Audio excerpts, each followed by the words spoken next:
Coming up tonight, gunned down, the country's murder count pushed to 58 as a man is shot multiple times upon his arrival to work. Plus, Afro-Caribbean connections continue, a Frexham bank making a $100,000 donation to Bahamian charities. And later, for the love of dad, the fathers of our TV chime in on the joy that is fatherhood. These stories and so much more as Our News Weekend starts now.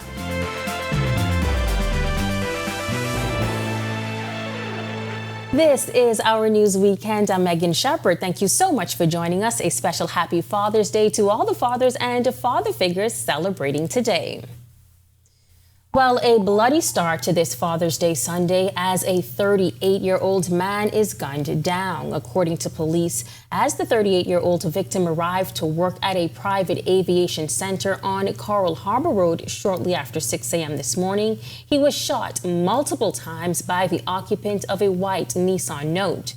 The victim was taken to hospital via EMS, where he succumbed to his injuries. Following leads, officers then arrested a 25-year-old male of Fire Trail Road in the departure lounge of the domestic terminal at the Lyndon Pinley International Airport. Police are investigating and again making an appeal for individuals to find alternate ways to resolve their conflicts.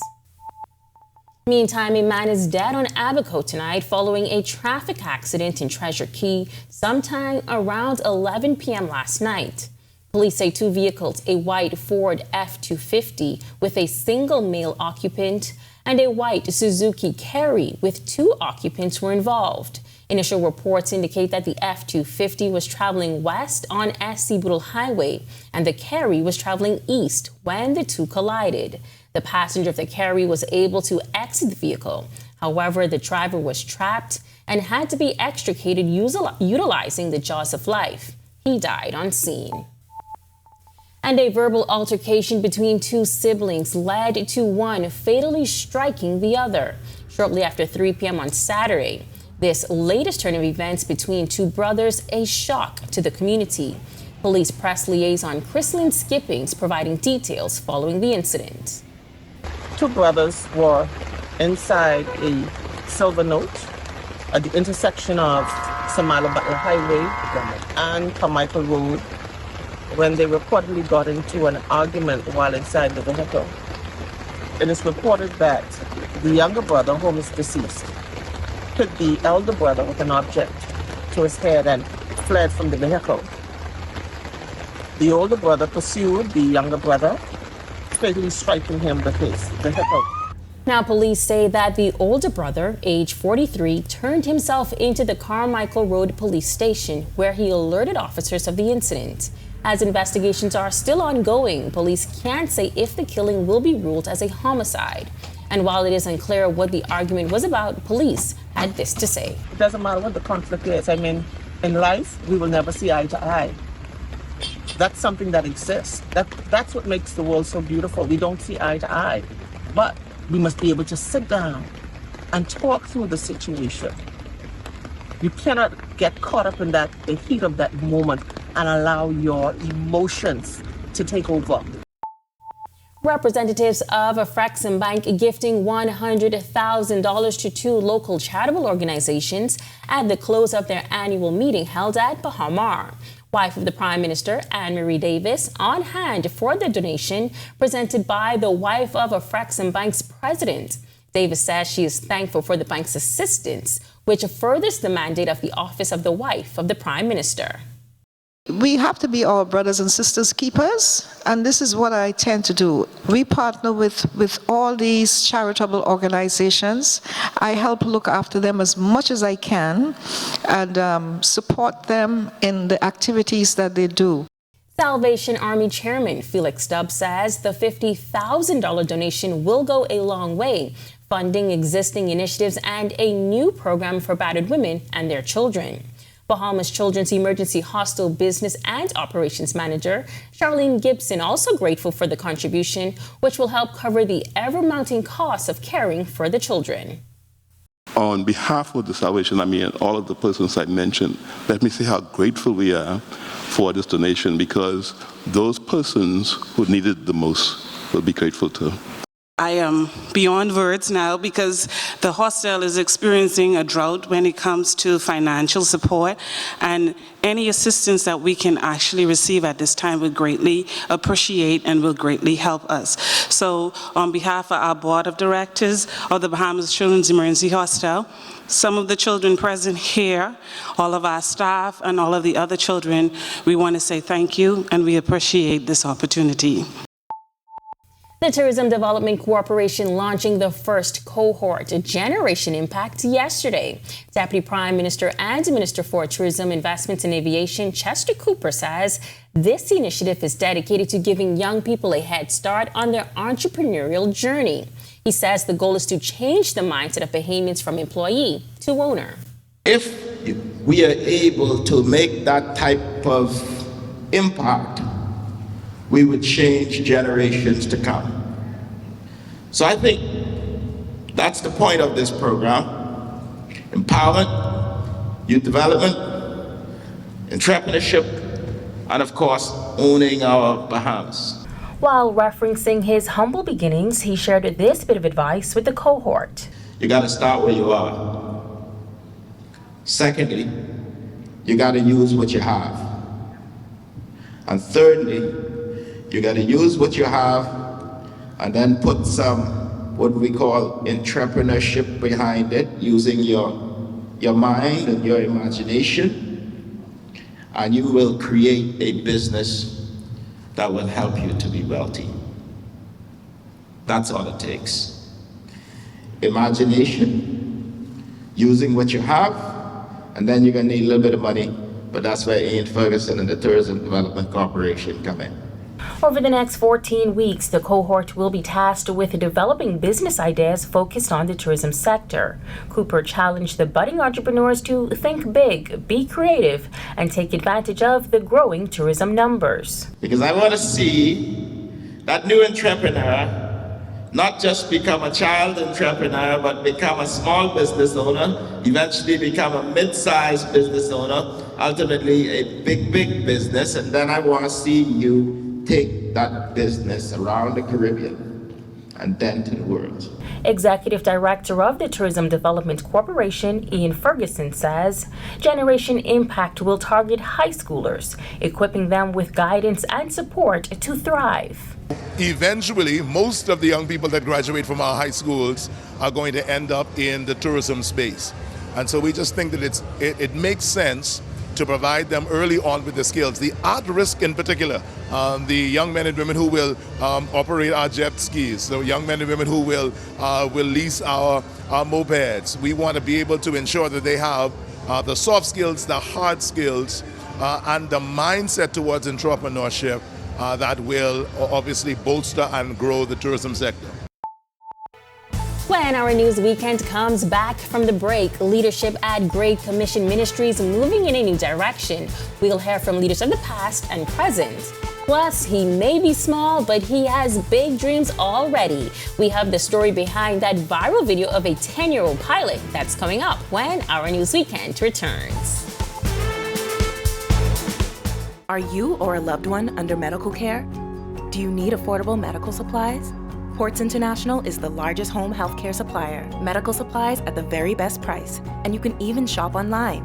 From hospital beds to wound care, wheelchairs to walkers, Ports is a one-stop shop for your medical supplies, and we accept insurance. We have online shopping and 2 locations to serve you, at the Airport Industrial Park and Shirley Street. We also ship to the Family Islands. Shop online and visit us on Facebook. Call Ports at 377-1771.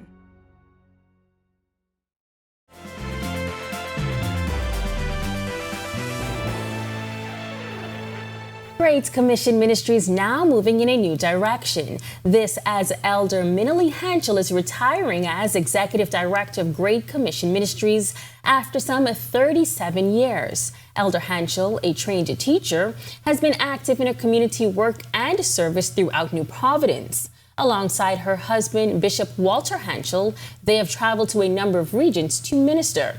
Our news speaking with Hanchel this week, who says, What I've done is close that part of being on hands-on every day, you might as well say day and night, At times my husband would say, well, you need to know when to just close off. But I thank God. It's really, I give all the honor and all the glory to God for me being able and empowering me and keeping me these years. It's all Him. And so it's what I'm going to do more. It'll give me more time to spend ministering to God, ministering to my husband and my family. But I'm going to do more mentoring, especially of women and young people. Dr. Tamala Gibson, a psychologist who has worked in a number of universities and hospitals across the United States, will now serve as the new executive director. We do a lot to help people who are poor and hurting, and my desire is to continue with that. The foundation of Great Commission is very strong, and so we just want to increase more awareness of the need of persons in our country. A lot of people are hurting, and we also want to continue with our empowerment programs. That's something that I'm very passionate about. So not just giving them the food, but also encouraging them with how you can build businesses, how you can take care of yourself, and how you can make your life better. Well, some of you might have seen that viral video of a 10-year-old boy showing off his daring flight skills. Well, we got a chance to speak with the aspiring pilot himself. But first, in case you missed it, here's a look at that video.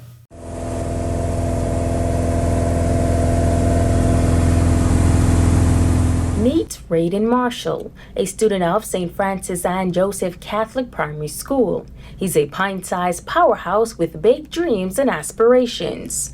The viral video shows the 10-year-old confidently piloting a small aircraft, his tiny hands gripping the controls with the poise and determination of a veteran pilot. But as to what made him want to become a pilot? I just like to fly, so I decided to become a pilot. His grandmother, Naomi Clark, says Raiden has been dreaming of taking to the skies since before he could reach the pedals of a cockpit. And it was on his 10th birthday his dream became a reality through Blue Angel Flight School. He was like about 6 years old. He used to frequent travel. He traveled sometimes 3-4 times a year, so he likes the plane. So every little chance he get, he would Google it in to know about the cockpits and how much heights to get and everything like that too. So he was very interested in it. So seeing that his mom and dad saw he had interest in it, that was one of his surprises for his 10th birthday. Raiden flew from New Providence to Andros and back. While he's not a boy of many words, he shares what he remembers most from the experience. What you're supposed to do is you turn on the lights, the wing lights, and the wing behind you. You turn on that, and then you would do the switches, check the checklist, make sure you're doing everything right, and then you would close the doors and everything, and then you will start to drive the plane on the runway. His grandmother shares this advice with other parents who may have children with big goals and aspirations. Well, I would encourage every parent, if you see a child go down a good career, support them 100%. You know, that's what I would tell every parent. Support them 100% once it's something that is positive. Still to come on Our News Weekend, the dads of our TV share the importance of work-life balance. But first, Jonquel Jones says she's willing to play for Team Bahamas, and another track and field meet is underway at this hour. Our Sports Weekend is up next. no travel, no problem. Summer is here. Whether you're fighting to stay cool or heating up the fun, Our News Weekend is your guide to the ultimate staycation. We're talking all of the hidden gems right in our backyard, from the hottest bars and lounges to the coolest excursions and events in town. So stay cool, stay local, and stay tuned. Tune in every Saturday to make sure your summer staycation is an unforgettable sensation. Only on Our News Weekend.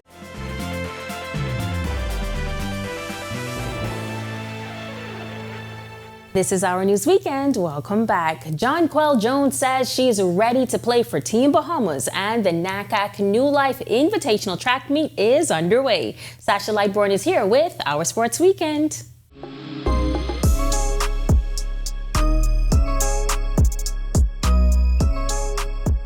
Thanks, Megan. Good evening. Welcome to this Father's Day edition of our Sports Weekend. I'm Sasha Lightbourne, in for Tage Adderley. We got a chance to speak with Jonquel Jones about the Bahamas' senior women's national team, which she says she is more than ready to be part of. I have no future endeavors with Bosnia. It was something that I did for my career during the time. I played games with them, and as much as I love the country and the people, there's nothing like home. And so if I could play for the Bahamas again and get clearance, I would definitely do it. That's Star Center for the New York Liberty in Grand Bahamian Jonquel Jones speaking about the possibility of her playing for the senior women's national team. Earlier this year, the Bahamas Basketball Federation announced that another Grand Bahamian and Ole Miss women's basketball head coach, Yolette McPhee-McEwen, would be that team's head coach. I've been talking to Coach Yu already about some ways to help the team. So I'm excited that they have somebody like her going back home and pouring into the team and coaching them up. And I know the sky's going to be the limit with her at the helm. Meanwhile, JJ and the Libs beat the Las Vegas Aces yesterday 90-82. JJ led all scorers with a career-high 34 points, along with 8 rebounds and an assist. Kelsey Plum led the Aces with 22 points. Now turning our attention to the pool. A 40-member Goodwill Games team was named by the Bahamas Aquatics Federation. That team will head to St. Lucia in August and will be coached by Dwayne Davis Jr. For the very first time, Dwayne Davis Jr. has been named as a national team head coach. He will lead Team Bahamas at the Goodwill Games in St. Lucia in August. We asked him about his first-time selection as a national head coach. It's an honor. I'm truly appreciated. I truly appreciate my peers trusting me to lead this team to St. Lucia for the Goodwill Games. Thank God, thank God for it, Davis Jr. served as an assistant coach on last year's team that walked away with over 100 medals and placed first for the first time. The goal of church, we expect to obliterate the competition again. We expect to go over there and win, and we're going to win in style. And finally, in sports, over 170 athletes from over 18 countries are in town competing at this hour in the 3rd annual NACAC Athletics New Life Invitational. A few weeks ago, officials held a press conference to shed light on the significance of the meet, which is a precursor for the Paris Olympics. P3A's president, Tramiko Archer. We are excited to welcome these remarkable athletes of track and field to the Bahamas once again. Their presence here underscores the importance of this competition and the role it plays in the international athletic community. Now that's a wrap for sports today, but before we go, I want to send a very special Happy Father's Day to my father, Michael Lightbourne. For our News Weekend edition, I'm Sasha Lightbourne, in for Tage Adderley. Have a great week, everyone. Thanks so much, Sasha. Still to come, For the Love of Dad. Hear from some of the men that balance the nightly news with dad duties. These stories when our News Weekend returns. No travel, no problem. Summer is here. Whether you're fighting to stay cool or heating up the fun, Our News Weekend is your guide to the ultimate staycation. We're talking all of the hidden gems right in our backyard, from the hottest bars and lounges to the coolest excursions and events in town. So stay cool, stay local, and stay tuned.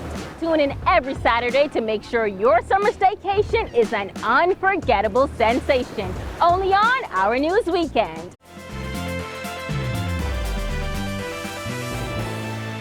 Welcome back.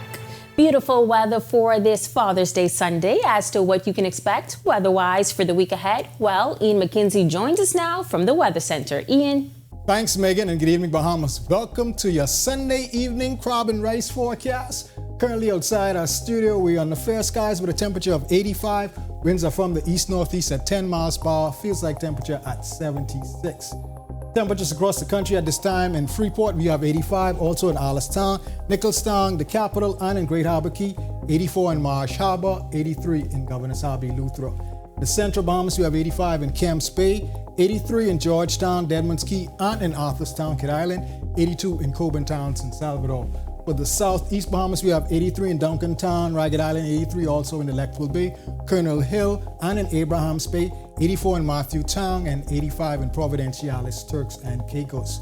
Satellite imagery at this time, we have a plume of moisture. This is associated with a stall-out frontal boundary across the Southeast Bahamas. High pressure dominating weather across the Northwest Bahamas. Taking a look now at the tropics, we have an area of disturbed weather. This area is expected to produce about a 70% chance for tropical cyclone development in the southwest Gulf. Closer to home, we are monitoring an area of low pressure that is expected to form by about midweek. The system should trek towards the west and eventually northwestwards across portions of the northwest Bahamas. Boating forecast for tonight and into tomorrow in the northwest Bahamas, we're looking at winds northeast-east, 10 to 15, getting up to 20 knots tomorrow. Seas 2 to 4, building up to 6 feet by tomorrow. Low tide at 11:01 p.m. tonight. High tide at 4:45 a.m. tomorrow. Central and southeast Bahamas, winds again northeast-east, 10 to 15, seas 2 to 4 feet over the ocean. And in your extended forecast, we can expect about 1 or 2 showers popping up tomorrow. This should continue through about midweek. Rain chances will be elevated courtesy of that low pressure system expected to form just to the east of the Central Islands. Moisture should pool across our area as the system moves away, and we're expecting those high temperatures to hover around the upper 80s, low 90s, low temperatures upper 70s. That's a wrap on your evening forecast. Make it a great, safe, fun night, everyone. This Father's Day, we celebrate the diverse roles fathers play, but none perhaps more impactful than being a provider. Tonight, we share the heartfelt stories of the dads in our very own newsroom who balance the demands of delivering news with the joys of fatherhood. Our Berthany McDermott brings us their inspiring journeys. Balancing the demand of fatherhood with the pressures of everyday work life can be challenging, but it's not impossible. For some of the fathers in our newsroom, finding the balance is a deliberate effort. TV operations manager Jahali Swan, a father of 3 girls, and digital reporter Timothy Bain, a father of 1 daughter, share their experiences on how they navigate their roles with intention and dedication. You know, sometimes you get the questions, Daddy, you going again? I'm like, yeah, unfortunately I do have to go. But you have to find that balance because at the end of the day, these are your children. You can't raise them from being at work. So I know if I work on the weekend, I spend a lot of time during the week. If I work in heavy in the week, I spend time in the weekends, but I also make sure that at least it's 1 day in a week, like I just dedicate to my daughter. But not all fathers face the same challenges. For some in our newsroom, striking a balance between work and family life comes more easily. E&G cameraman Simeon Newbold shares how this job allows him flexibility and more time for family. His counterpart, Steve McKinney Jr., finds balancing work and fatherhood to be a breeze. Being able to get home at a manageable time and spend time with my kids it's a good deal. Here at Our News especially because their shifts are so good. I love it. But once they pack up their equipment and leave for the day or the weekend, just how do they spend time with their children? My little man is in baseball now, and I'm the baseball coach also. So that's one of the great things that we do as guys, because we like to say the boys' time. I like restaurant. I like eating out. It's an expensive habit, but my kids also love it. We like trying new foods. We like trying new restaurants together. I teach them a lot about farming, agriculture. We love to go on the beach. We love to go on the playgrounds.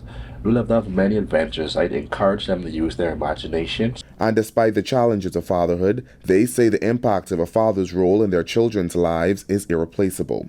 The fathers in our newsroom also emphasize that while providing is important, what truly matters is their presence, offering this advice to anyone struggling to balance being a provider and being present.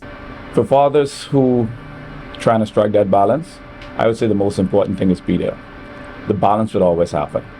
Be intentional. You can plan everything else. You plan dates, you plan work, plan time with your kids. Because at the end of the day, they don't really care what you're doing, even though you might be working out to provide for them. They care about the time you spend with them. They need us. They need you at home. They need you with them. So find a way. Get involved in whatever they're excited about.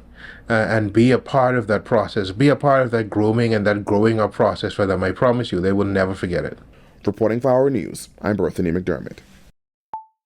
Thanks so much, Berthany, and thank you for joining us for Our News Weekend. On behalf of the entire team, I'm Megan Shepherd, and once again, we're wishing all the dads a safe and wonderful evening, especially my daddy, Virgil Shepherd. Enjoy.